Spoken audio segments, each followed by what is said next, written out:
Hello, and welcome to the Narrowing Path, Walking the Spiritual Walk. My name is Stephen Ashton. Thank you all for joining me again tonight as we go through and do today's daily reading from James Allen's Daily Meditations.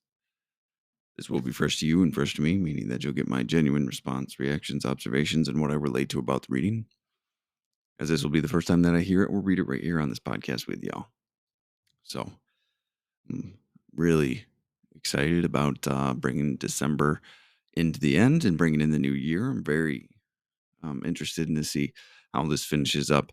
Yesterday's was really a great one, and about just letting things in the past go, letting things drift away from this past year, starting really anew. So let's see what today's brings us. So here we go. This is December 26th reading of James Allen's Daily Meditations.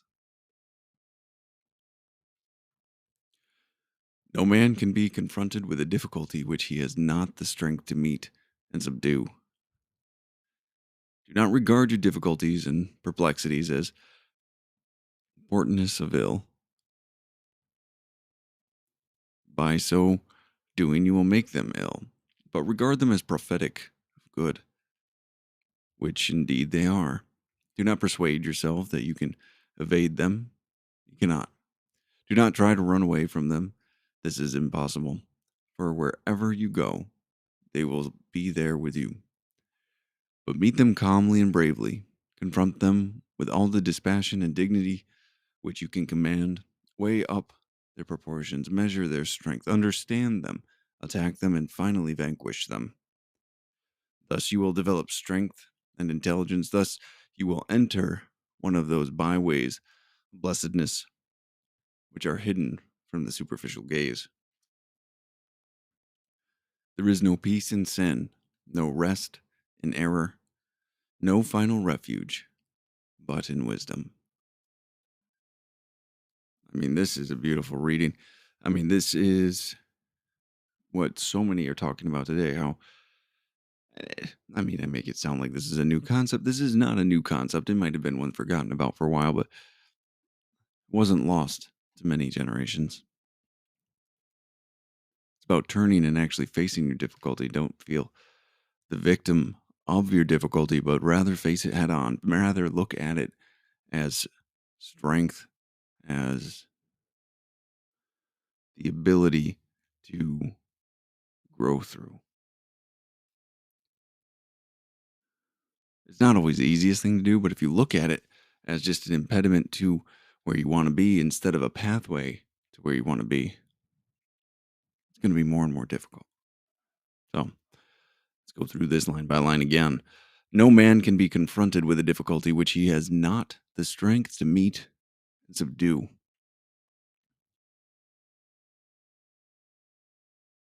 It means everything you need to do everything you need to do is sitting inside you, whether that's willingness, openness, courage, integrity, forgiveness, love, kindness, ambition, aspiration, diligence, discipline. Like, these are all things that we practice. These are the practices that we use as tools to actually facilitate the end goal that we're looking for, right? That's what these things are used for. That's what we're talking about here. We have the ability to face any of our difficulties with the tools that lay within us. That's a very real thing, and that's been my exact experience. It doesn't always happen quickly, but I have surely been given the ability to walk through a lot of things in my life, to walk through a lot of pain, a lot of discomfort in my life, and grown throughout all of it. Gratefully. Well, gratefully now. During it, I was not so grateful, especially in the beginning of my sobriety and my recovery. Was not something that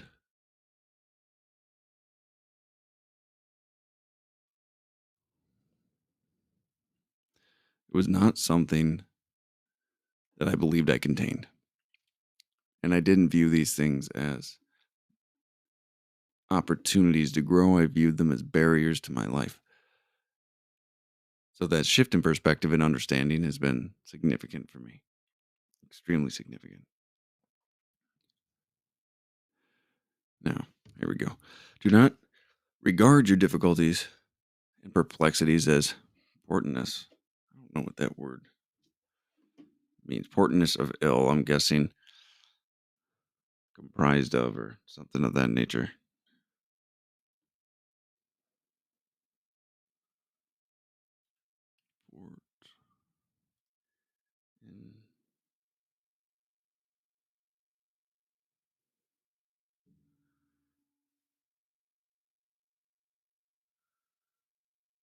Port in portentous of or like a portent. Done. Portent done.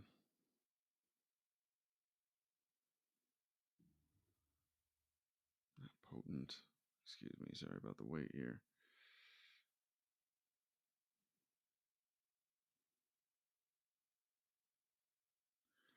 Sign, a sign or warning that something, especially something momentous or calamitous, is likely to happen. Oh, okay. So now don't fear these things. Don't take these things as bad signs. Don't be discouraged by the things that come up in your life, but more so by so doing, you will make them ill. If you view them as obstacles in the sense of impediments to your life, like I was saying, don't be intimidated by these things. It will make them be your dragon, as some people say. It will make them be the thing that distracts you from the path you're on. But regard them as prophetic of good, which indeed they are. When you start doing the right thing, sometimes you get thrown a lot of curveballs. Sometimes you get thrown a lot of pain. Sometimes you get thrown a lot of uncomfortable situations. Most time, a lot of uncomfortable situations, because what that does is it forces you to grow. These are the things you've been avoiding the whole time anyway. You just wish they hadn't have showed up when you were doing it. But these are actually good signs. These are these are personal sins, personal shortcomings, ignorance, character defects that you have to face. You have to. These things are opportunities to learn and conquer yourself even further. Do not persuade yourself that you can evade them. You cannot. This is a big deal. That is a big line. It's very straightforward, and that is because it's 100% true. You will face these things at every aspect of your life. You will face them in every attempt you are doing to actually grow, to actually accomplish something, because they don't go away. They're a part of you. These shortcomings, these things that you struggle with to actually grow, they're actually part of you. So, one specific circumstance will not just be resolved by avoidance. Do not try to run away from them. This is impossible. For wherever you go, they will be there with you. Another truth there. Unfortunate, maybe, but another truth. Wherever you go, there you are. That's what they say in the rooms of 12-step recovery. That's what they say in just recovery in general. Now, that's a phrase that's really getting brought around in the whole self-help movement and things like that. Wherever you go, there you are. That means you're going to find yourself in the same circumstances. You're going to find yourself around the same people because you are the issue. As much as you don't want to acknowledge it, as much as I didn't want to acknowledge it, but I kept running into the same people and the same problems everywhere I went. I can tell you, it wasn't the place. It was me. So don't run from them, but meet them calmly and bravely. Confront them with all the dispassion and dignity which you can command. Face them head on. Don't try to circumvent them. Don't try to avoid them. Don't try to just wish them away. Face them head on. You're not going to do it well. You might shy away from sometimes. It might not be effective. It might not be efficient. You might have to try repeatedly to actually get around these things. But the reality is, the more you do it, the stronger you become, the more you learn about yourself, the more you'll actually grow through the experience. Because those are all lessons you're going to have to learn anyway. These are unavoidable lessons. And you don't get it right on the first shot. That's just the reality of the situation. Weigh up their proportions, measure their strength, understand them, attack them, and finally vanquish them. This is the thing you have to do about the problems that show up in your actual life. You actually have to take some initiative and actually take the steps to walk through them, right? If you just sit there waiting for everyone else to take care of them, that's all you do your for the entirety of your life. You actually have to be hmm, what's the right word here? Assertive with the entire situation. You actually have to put yourself out there and take a risk to actually do this thing. It's not easy. It takes a lot of courage to actually do it and some faith that it's going to be all right regardless of what happens. That's where a lot of people fall down. That's where a lot of people um, struggle because they want certainty at the end of the whole thing, and you don't get that. You don't get the certainty of an outcome, but you do get the certainty that you'll grow through it and get more understanding. So take some actual actions, take some actual initiative in these situations. You'll learn how to handle them. It gets easier every time you run into something. You gain more confidence, you gain more belief in your ability to actually do these things. Thus, you will develop strength and intelligence. Thus, will you enter one of those byways of blessedness which are hidden from the superficial gaze. So, the byways of blessedness is another one of James Allen's books. I've mentioned it multiple times on here. It's fantastic. There's just so much. There's some really good stuff in there. There's some really good understandings in there, and I would highly recommend that to anyone else. Besides, As a Man Thinketh and Out from the Heart, and I mean any one of his books. That is another one of my favorites. Is Byways to Blessedness.